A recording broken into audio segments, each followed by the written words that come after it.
Hello, everyone, and welcome to another short video on our own devices. I'm Jean Bessier, and today I'm following up on my video on the Gestetner cyclostyle or mimeograph with a look at another vintage document copying technology, the Hectograph.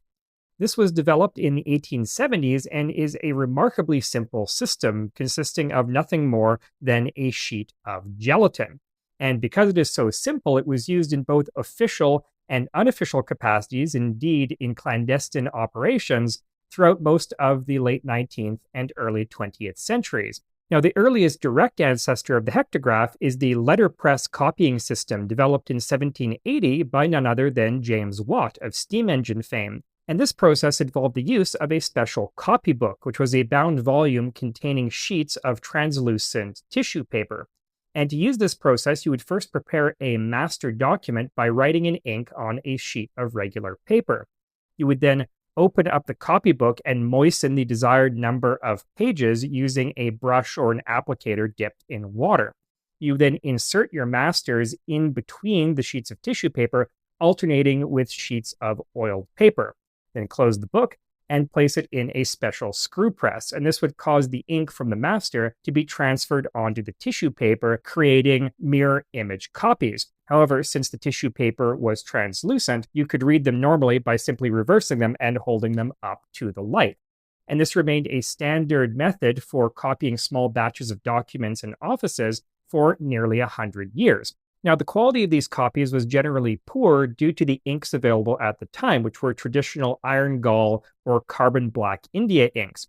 However, William Perkin's 1856 discovery of mauveine, or aniline purple, the first successful artificial dye, led to the development in the 1870s of the copying pencil, which was a regular graphite pencil with aniline purple integrated into the lead.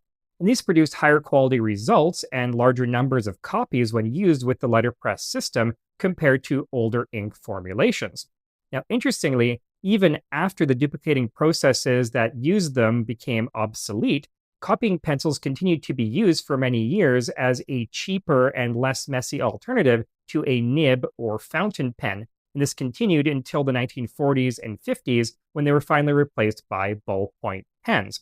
Now, the 1870s also saw the development of two major improvements to the original letterpress system. The first being the damp leaf or roller copier, which was an automatic form of the letterpress system that used a roller to dampen and press the copy sheets against the master. And the second was the hectograph. So as I said at the beginning, the hectograph, sometimes known as a jellygraph, was really quite simple. It's just a shallow tray filled with gelatin. And to use this, you first had to prepare your master sheet, which you would do using either a copying pencil or aniline ink in a pen. Although I am going to use the master sheets intended for something called a spirit duplicator or ditto machine, which we'll cover in an upcoming video.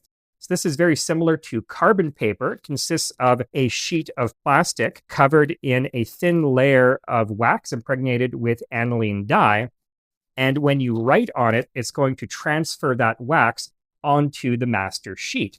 Now, for use with a ditto machine, you need to have a master that is mirrored. So you write on the front of the sheet. But for the hectograph, the master can actually be the right side around. So I'm going to write on the rear of the sheet. So let's just write out hectograph a couple of times. And then you can see when I pull out the master sheet, our message has been transferred in wax onto the paper.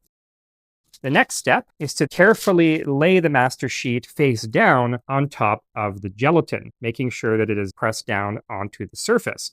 What's going to happen here is that the dye in the wax is going to be absorbed into the surface of the gelatin. So after a few moments here, I'm going to peel this back up. Next, I'm going to take a sheet of blank paper and lay it on top, again, making sure that it's pressed down nicely. And if I peel that back off, you'll see a nice reproduction of the original message. In this case, I tried it a couple of times before, so there's still residuals from previous documents that I tried to copy, but you can see it actually gives quite good results. Now, the term Hectograph comes from the Greek hekatos, which means 100, indicating that this is able to produce 100 copies. But this is quite optimistic. Under ideal conditions, a hectograph could produce maybe around 50 or at most 80 copies before the dye is used up and the copies become too faint to be of any use.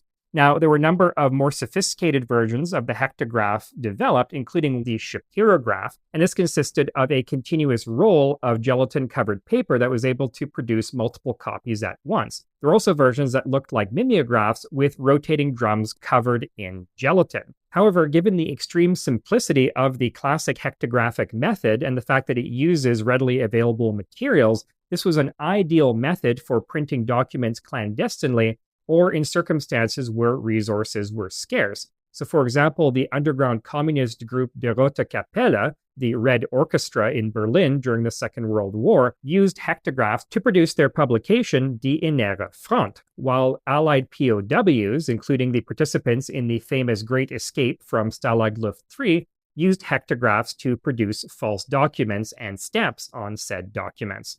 Now, if you'd like to try your hand at making your own hectograph, it's really quite simple and makes for a great craft project. Now, there's a ton of recipes out there that call for adding glycerin or sugar or other ingredients to the gelatin, but I've had great results with just plain gelatin, albeit with twice the amount of gelatin powder per volume of water than specified on the packet. So you mix it together with boiling water, you pour it into the bottom of some sort of shallow tray. This is just a disposable cookie sheet, and you let it set for about a day, and you're ready to go. And to make the masters, you can still buy copying pencils or aniline purple ink for use in a pen, or even the spirit duplicator sheets, because these are widely used by tattoo artists for transferring designs onto somebody's skin, which they can then trace with their tattoo machine. Anyway, that's all I have for you today. Thank you so much for watching, and I'll see you next time on another video where we'll look at yet more fascinating copying technology like the spirit duplicator. Until then, I'm Jean Messier from Our Own Devices. Have a great day.